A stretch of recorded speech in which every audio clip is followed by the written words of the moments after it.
I should point out, some people are really surprised that the Forest Service hires archaeologists. But just about every forest, every district of BLM, Corps of Engineers, any of the federal agencies that are doing land disturbing activities do have archaeologists on their staff. And that is to make sure that whenever those land disturbing activities, such as putting in a new trail, harvesting timber, putting wood in the streams, whatever, where you're actually going to be making some land disturbance, we want to make sure that we don't destroy significant cultural resources in the process. And that's my job, is to make sure that we can either avoid those sites, or if we can't avoid it, that we do data recovery so that we can not have totally destroyed the site without gaining information or insights about it.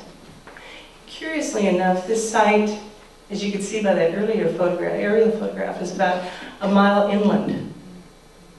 And yet what is excavating there are the remains of whales. And it's on the west side of a freshwater lake. The takeaway message, I think, throughout the presentation is what you see today is not what you'll see in the future. It's a really hard thing when I'm working with students that are 9, 10, 11 years old. You know, their reference points are very narrow. But the reality is this can be pretty mind-boggling too. We look to the archaeological remains, what we were excavating at this site, by doing an analysis of everything that we could think of. You know, archaeology is really a science, and you also have to be kind of a mystery detective. It is kind of an art to it as well as a mystery. So you're trying to think within the realm of human behavior, but also you want to make sure that it's based in the scientific evidence too. Curiously, in this particular site, when it was first utilized about 8,000 years ago, it was not a freshwater lake that it was beside. It turned out from the analysis of the fish bones that were found in the basal layers of the excavation site. And the deposit was about 6 feet down. I mean, it went 6 feet down. It was first a fishing camp. It was essentially, people were coming there when it was a marine estuary. It was a saltwater estuary. And looking at the other materials that came out of that site, it transitioned over time until they started harvesting a lot more shellfish in that marine estuary. And eventually, by 3,000 years ago, it was starting to, there was no marine fish, there was no marine estuary in the way of mollusks. And it turns out that at that point, something was happening. We might call it El Nino at this point. When it was first studied, it was, what was happening was that the winds were moving the drying sand. You could see the miles of sand that was available to them, and essentially blocking the estuary that had been draining the watershed from Taconage, 5 Mile Bell, the areas up to the east of Taconage Lake. And as the sand moved over that estuary, it essentially drowned the estuary, blocking the water behind it, and the only thing that was coming in was fresh water. So it transformed over the course of that 8,000 years from a marine estuary into something much different. It's today one of the most popular bass fishing lakes on the coast. And the question about the whale bones. Actually, there was 3 different individuals that were found at this site. And one was identified as a sperm whale. The other one was a baleen whale, most likely a gray. And one it had bones that couldn't be taken to species. But archaeologists are not just looking for interesting artifacts, but we're trying to reconstruct the environmental conditions here in the past. I should mention that that site is currently in the Taconage Landing campground. You can drive right into it, go to the lake, get your fishing pole in the water too, or fly in the water if you want to. But you can actually see the site there. The site itself is about 150 feet wide by about 800 feet long. And only a portion of that site was excavated. It's really critical to think about, you never have all the tools available to you at one time to do an excavation, so you really want to keep things unexcavated, protected, until additional analytic tools come available to us.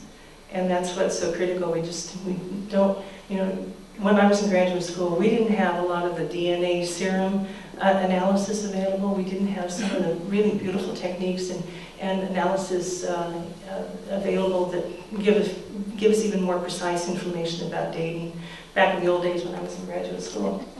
But this is a photograph taken in 1858 by either Lorenzo Lorraine or Edward Perry Vollum, who was the doctor, at Fort Umpqua. And this was a picture of a plank house, a pretty typical plank house. It's the earliest photograph on the Oregon coast of Indians with their house, although there had been some earlier drawings done by Paul Kane and others on the north coast. But it gives you an idea of how the people were living here on the northwest coast prior to the reservation period. We found plank houses on the Siuslaw River here a few years back, or at least the basal portions of them. But this is what it looked like. It was split cedar plank logs, and they were sometimes bound together, but the roof planks could also be taken off, and you could take the planks with you on your canoe if you wanted to take them for a summer camp. These folks, this picture was taken in 1858. In 59, they were moved up to Yahats, so it gives you a direct tie with probably these very people in the picture. This is a small picture of a very big site. This is a site 4 miles north of Coos Bay, near the community of Hauser.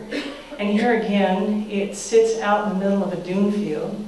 It's a mile and a half north of North Slough of Coos Bay, about a mile today from Pacific Ocean. And you're out in the middle of sand, and there are shells and fish bones all around you. The Forest Service only operates or has an easement to this area. It's privately owned ground. Some still operating as cranberry bogs, but the Forest Service has an easement across the private land to get ATVers, OHVers to the open sand dunes.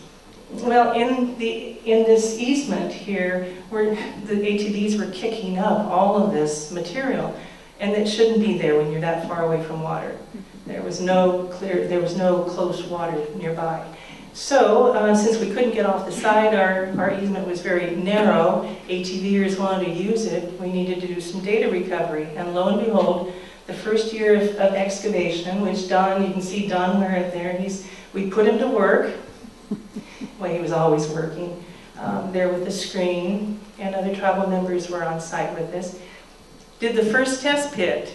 The test pit was 1 meter, which is about 39 inches, 1 meter by 1 meter, and went down about the depth of a telephone pole, and out of that was 120 fish bones. What it turned out to be, I'll skip right to the end, it turned out to be one of the biggest fishing stations on the Oregon coast. Wow. Dates go, it was first utilized about 3,300 years ago and was abandoned about 2,600 years ago. And here again, what it turned out to be after we'd done all the analysis, you can see, by the way, well, these are some volunteers, maybe you can't see that so well, but we did test bits. This is the site that I learned to use the biggest piece of equipment that was available to us. We brought in bulldozers to do trenches so that we could get right to the cultural deposit rather than spending all of our time on the sand that had moved over the site. It turned out that this, 3,000 years ago, was the northern edge of Coos Bay. Wow. And there again, that period of time where we have drying winds, especially in the summer, where we get a lot of sand movement, completely buried that site and pushed the estuary to the south. Very interesting. We focused a lot of, we invited a lot of school groups to this site. I've always been a real believer that archaeology, in order to preserve sites, you bring people in so they have an interest in it and they know what's happening in their backyard. And a lot of school groups came to this, and we also had many volunteers that came to work with us on it, and tribal members. Talk a little bit about analysis. This is the very end of the trench on the last week that we were working at the site. And the holes behind the fellow with the shovel there, those column samples, is what we send to folks that are doing analysis. I don't do archaeology alone. You cannot possibly do archaeology alone. You have to have a file analyst. You need somebody who can tell you the quantity and the species of shells and of fish and of mammals and of birds and soil quality and all the pollen, all the things that are found as you excavate a site. And that's why it's so critical that sites are not disturbed. They're left in the relative order in which you find them. And in the back there, behind the fellow in the orange shirt, column samples have been taken out so all those studies can be done. That's why excavation on the Oregon coast tends to be pretty spendy, because you have a lot of specialist time involved. We're moving a little bit further north, and you'll probably recognize this, the Siuslaw Bridge in the background. And the high dune between the site where the people are working, this was a Western Oregon University Field School, and combined with a pit project, pit volunteers, and that high dune, which can range anywhere from 60 to 90 feet, it's always shifting and around, that is between the site and the Siuslaw River. This site has been radiocarbon dated in the area that we've excavated. It has been radiocarbon dated about 1,500 years ago. So it's a relatively recent site. But when this was utilized, when people were living here as a winter village site, protected on the Siuslaw River from the winter winds, like you wouldn't want to throw your sleeping bag out tonight on the bluff here at Yonhut. Well, maybe some of you would, but most of you probably would like to seek a little bit more shelter. That sand dune wasn't there, so that's all accreted. This site was originally recorded in 1965 with the creation of, as the Congress was trying to figure out whether that area of Western Oregon was going to become the Oregon Dunes National Recreation Area, or whether it was going to become a national seashore. And so archaeological studies were done, and this site was recorded in 1965. It wasn't until 1993 that it was seen again, because it was covered over with sand all that time. So we went in there really quickly and did some initial analysis of it and realized that we had a very important site there.